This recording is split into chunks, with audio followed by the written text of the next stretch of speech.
It seems that the older I get, the more I appreciate pattern and routine and rhythm, that sort of thing in life. And today, I'm kind of glad that we returned to honoring Mary on Saturdays. We don't do it in Easter because each day in Easter has its own Mass, and we don't do it in Lent either for the same reason. But today we're back to the rhythm of celebrating Mary on Saturdays. And the Church recommends that we celebrate a Mass called Mary, the Seat of Wisdom. You know, that comes from the litany of the Blessed Virgin Mary. Holy Mary, Mother of God, pray for us. Holy Mary, Seat of Wisdom, pray for us. That's where it comes from. Seat of Wisdom.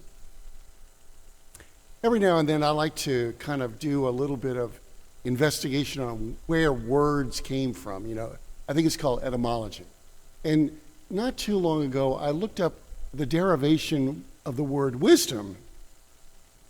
And I learned that wisdom comes from the root meaning to savor. You know, when you eat something delicious, you savor it like a delicious meal. You eat it slowly, you taste it, the flavors are delicious. That's where wisdom, the word wisdom, comes from. To savor, to taste.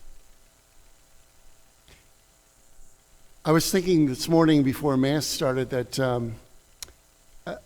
over the course of my life, I've attended many meals with families or events or special things with friends. And usually when we go to a restaurant, there's lots of talk and chatter before the meal starts. You make the order, and when the food comes, I've always noticed that the conversation stops, that nobody's talking.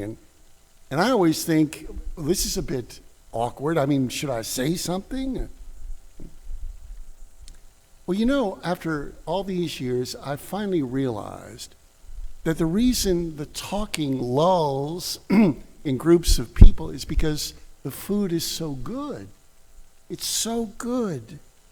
And it's not that we've run out of things to say.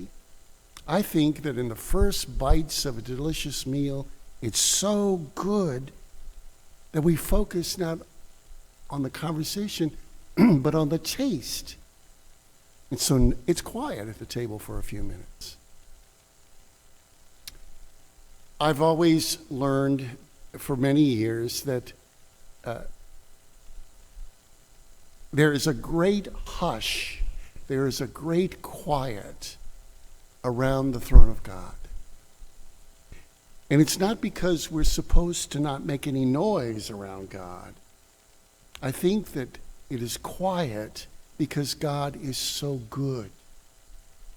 There's nothing to say. It's so good. It's delicious. It's beautiful. It's lovely.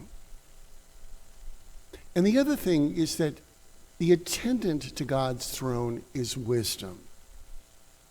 Wisdom, what we celebrate in Mary today. Wisdom means to savor its goodness, right, to love it, and to be attentive to the holiness of God.